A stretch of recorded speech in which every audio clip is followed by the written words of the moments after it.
Este daqui é o primeiro vídeo de uma série que vai tratar a respeito de exegese hermenêutica. Eu estou fazendo esses vídeos especialmente para um grupo de pessoas que está estudando comigo a parte de pregação, e a interpretação vai entrar nesse contexto, mas eu resolvi colocar aqui no canal também para que quem mais estiver interessado no assunto possa acessar. O que vem a ser a exegese ou a hermenêutica? O termo exegese, ele vem de duas palavras, fora e guiar. O que seria esse guiar para fora? Esse guiar para fora seria um conduzir, um liderar. Mais especificamente seria expor. Então, quando você fala de exegese, você está falando de expor, de colocar para fora, de pegar aquilo que está no texto, tirar de lá do texto e expor e trazer aquele que está te ouvindo, te lendo o que você escreveu, ou trazendo para você mesmo. Então, o exegeta, que é aquele que interpreta, ele está pegando o texto e trazendo o significado do texto para fora da Bíblia, no caso, ou de outro livro que ele esteja interpretando. Mas o nosso caso aqui é a Bíblia. A hermenêutica, alguns estudiosos diferem a hermenêutica da exegese por métodos, e outros entendem que a hermenêutica estabelece os princípios de interpretação e a exegese é a hermenêutica sendo posta em prática. De uma maneira geral, parece que a maioria dos estudiosos trata os dois termos como sinônimos. Hermenêutica é um termo que vem do grego, do deus grego Hermes, que era o deus da interpretação. O deus que era uma espécie de intérprete dos deuses, de Zeus. Se você for lá em Atos capítulo 14, versículo 12, está escrito o seguinte: E chamavam Júpiter a Barnabé e Mercúrio a Paulo, porque este era o que falava. Este Paulo. Paulo era o que falava. Na verdade, aqui o autor está usando os nomes dos deuses dentro do panteão romano. Na verdade, os romanos copiaram, eles adaptaram o panteão grego. De fato, aqui Barnabé, chamado de Júpiter, era Zeus, e Paulo, chamado de Mercúrio, era Hermes. Então, a multidão aqui achou que Paulo e Barnabé eram deuses gregos, ou aqui deuses romanos. Então, eles chamavam Paulo de Mercúrio ou de Hermes, sendo mais preciso, porque Paulo era o que falava, então Hermes era o intérprete dos deuses. E aí eles acharam que Paulo fosse Hermes. Então esses são os significados, mas o objetivo da exegese e da hermenêutica é trazer o entendimento. Por quê? Porque você está diante de um texto e o teu objetivo é entendê-lo. Você quer entender o que está escrito naquele texto, você quer interpretar. E a hermenêutica, a exegese, fornecem algumas ferramentas a fim de que o leitor consiga compreender o texto da melhor forma possível.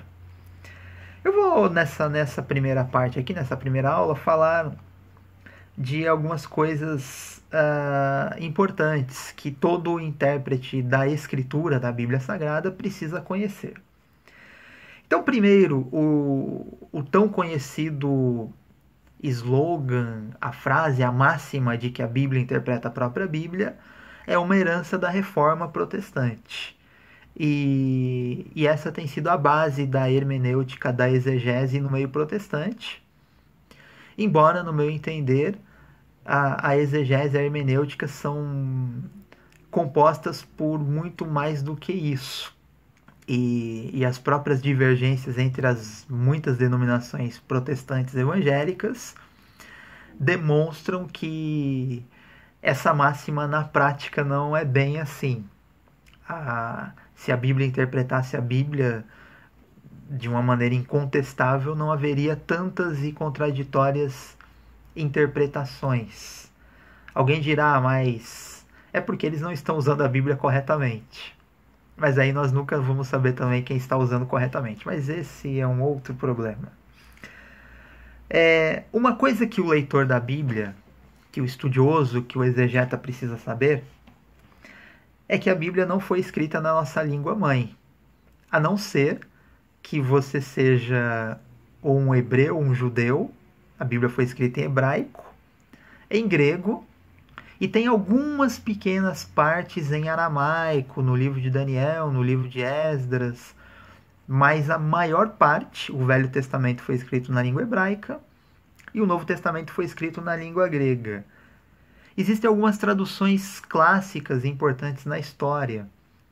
Talvez as mais importantes sejam a Septuaginta, que é a versão grega do Velho Testamento, foi produzida no terceiro século a.C., e a Vulgata Latina, que né, é a tradução da Bíblia inteira para o latim, feita por Jerônimo, ali mais ou menos por volta do ano 400 da era cristã.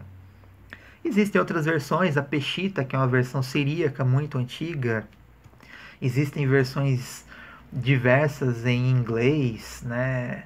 A versão de Wycliffe, a King James Version, que é do século XVII, a tradução de Lutero para o alemão, e versões em português, né? A gente vai falar daqui a pouco delas aqui.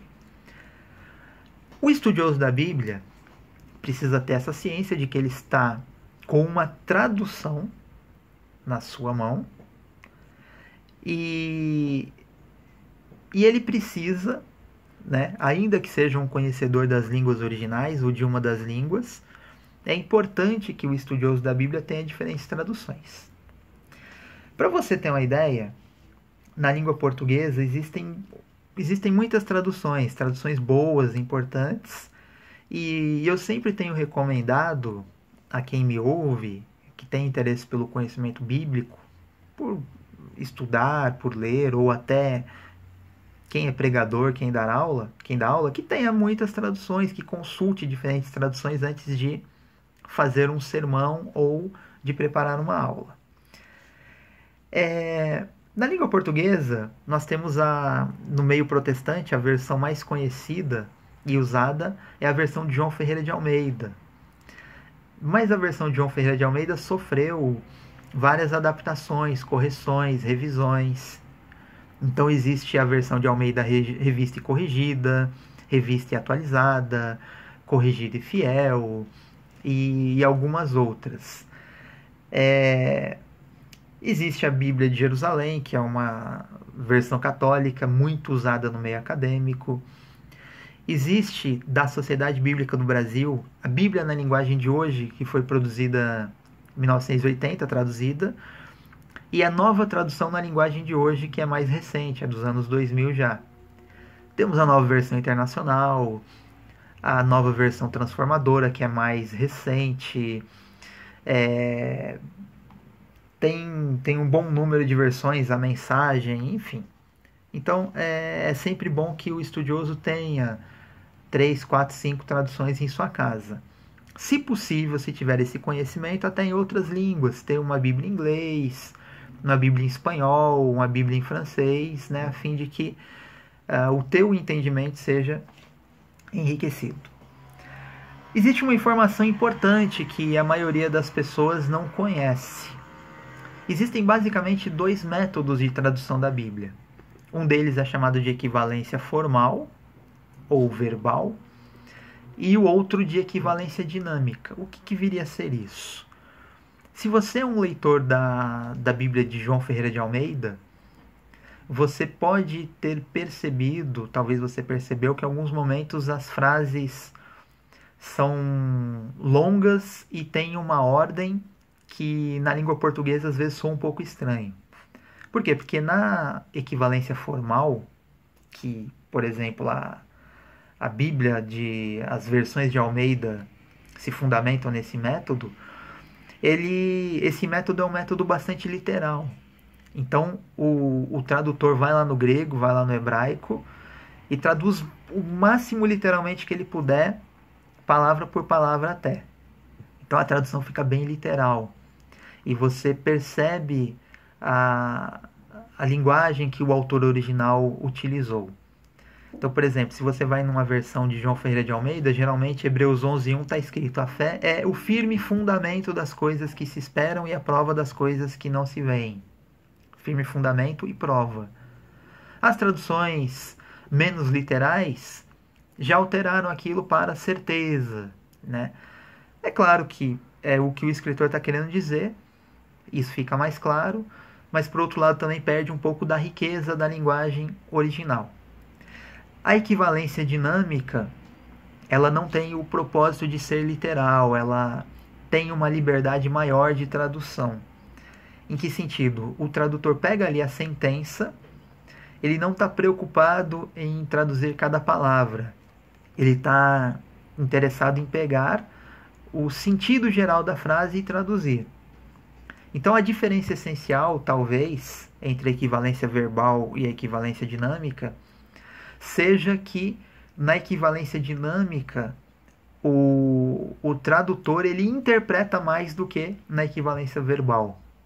Ou melhor, na equivalência formal, né, que é o termo mais usado. E aí você tem esses dois tipos. Por exemplo, a King James Version, que é uma versão clássica, uma tradução clássica do inglês, ela usa a equivalência formal. Todas as versões de João Ferreira de Almeida, elas usam a equivalência formal.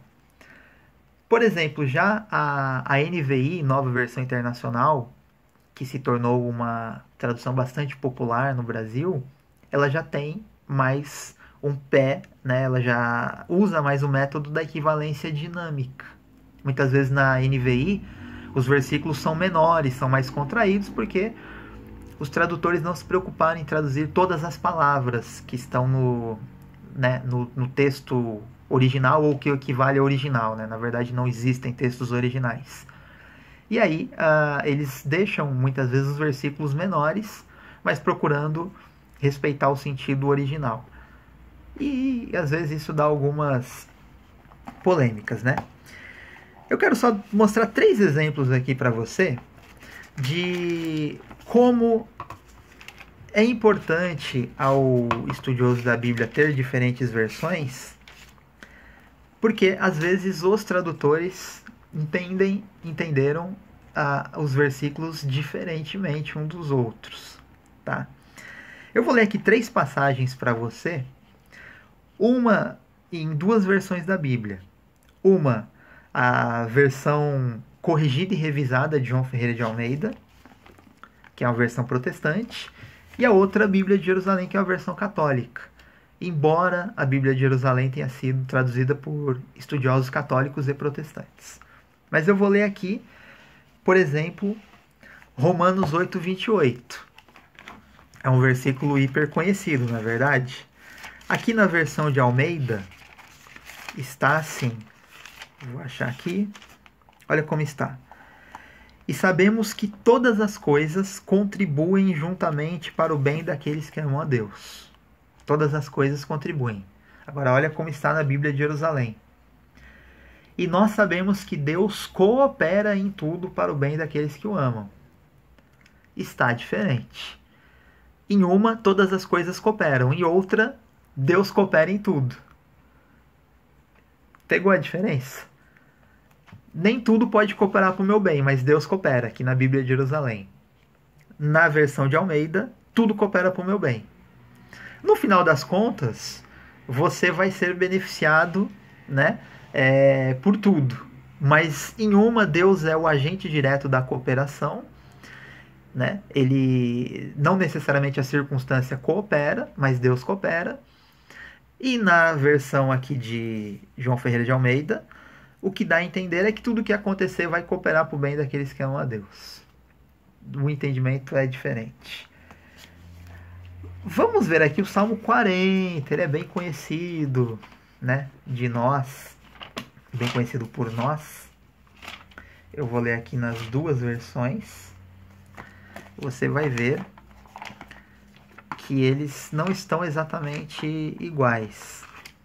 Então, na versão de Almeida, está escrito assim: esperei com paciência no Senhor, e ele se inclinou para mim e ouviu o meu clamor. Salmo 41.